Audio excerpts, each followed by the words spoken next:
What's up, guys? Beretta here with another video, and we're going to be talking about Fantastic Four and a brand new plot leak that apparently came out, and we're going to talk about it, dive into it, and see how real we feel it is, and what possibly changes have happened, and yada yada yada. Let's get in the video!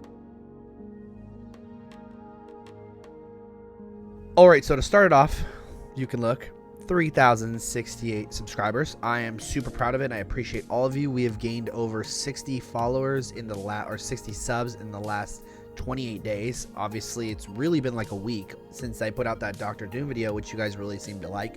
So I will have more Avengers Doomsday stuff regarding a lot of stuff tomorrow, but tonight we're going to be going over the Fantastic Four and the First Steps brand new plot leak. Apparently this came from the same person who put out the plot leak for the Superman trailer and the Superman plot leak.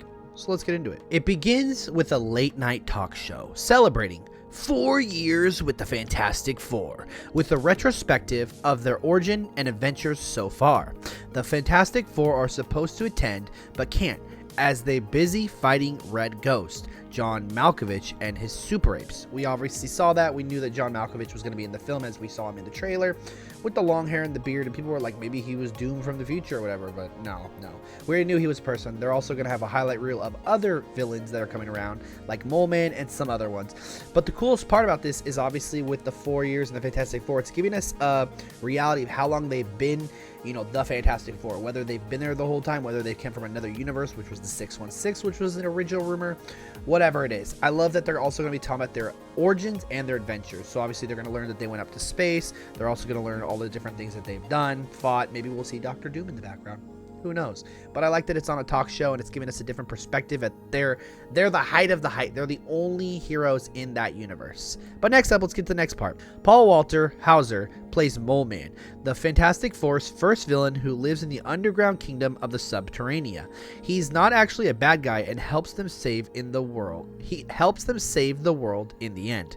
Now, obviously, we knew that Moleman was going to be in here. We saw the behind the scenes where they showed the underground tunnels and all that stuff. They showed like the trams and the trains and all that stuff and just all the tunnels. And we knew Moleman was going to be there from the start. He was like the original plot leak villain that they were saying was going to be in the highlight reel at the beginning of the film. Once again, like I said, Silver Surfer arrives on Halloween night. Sue is pregnant at this point. The Fantastic Four confront her in the Fantastic Car, and her first lines are along the lines of, you know, I'm the Herald, this is the beginning, this is the end, this is Galactus, or something like that. Johnny tries to chase her, but she flies into space where he can't flame on due to the lack of oxygen.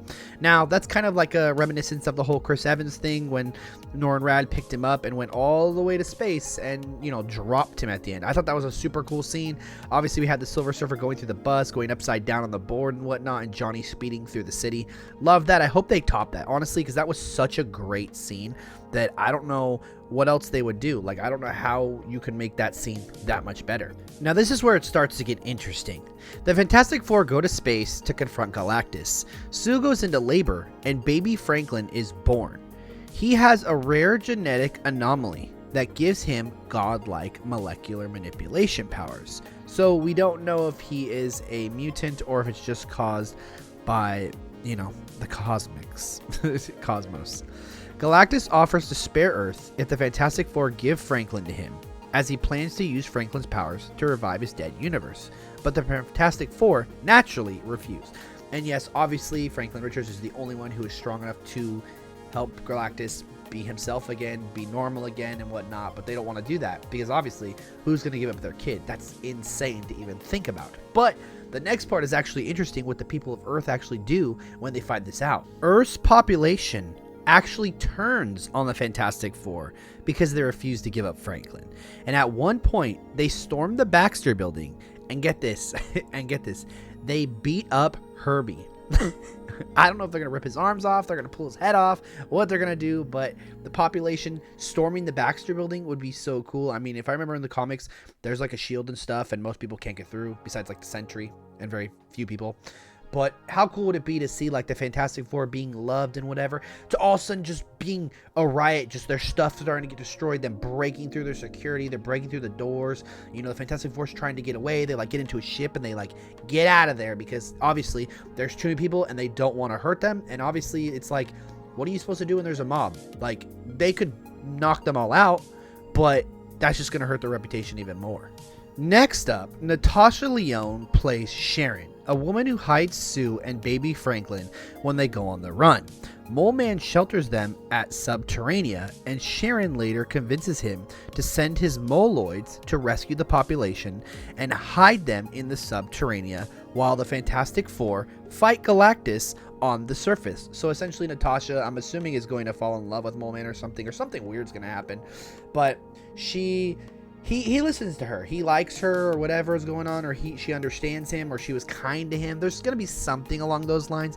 But I think it's cool that like Moleman's like a misunderstood, not really a villain, just a person that wants to live and a person that wants to be taken serious. Maybe the people all push him away because he's like gross. So they push him underground. They're like, get out of here, creature. Kind of like Hunchback of Notre Dame or something along those lines. I don't know. I think he's going to be a fan favorite character, honestly. I think he's going to be what MODOK should have been.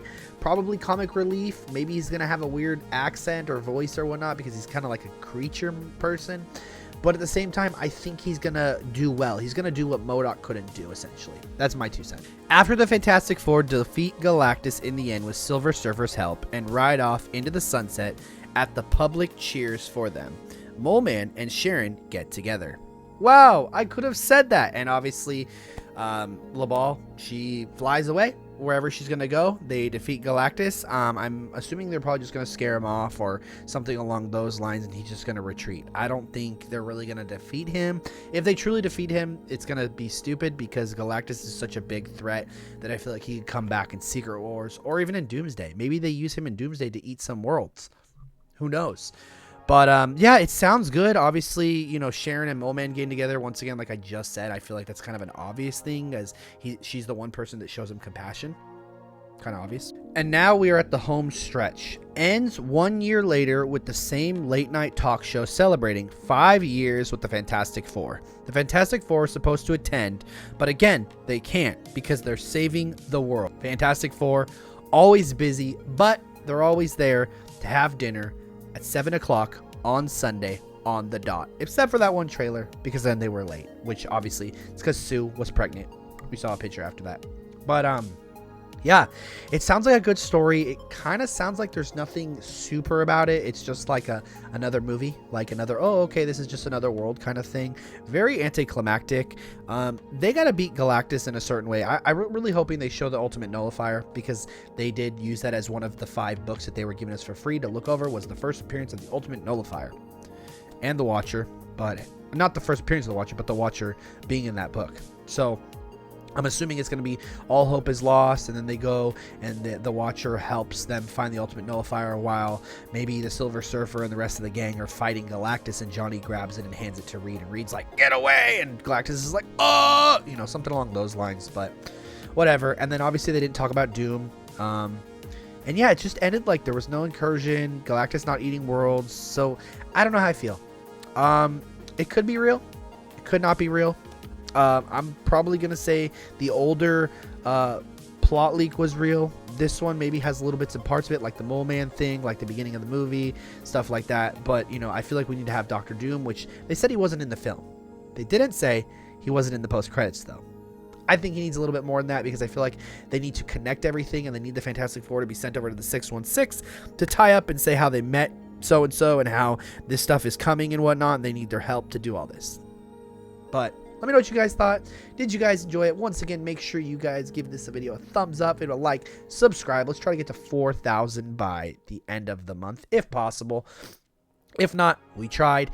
And also, if you'd like to become a member for $1.99, give thanks. I'll throw you into the X group chat or Instagram group chat where you get to hear about scoops, rumors, and leaks early on. As always, I'll catch y'all on the next one. Have a great day.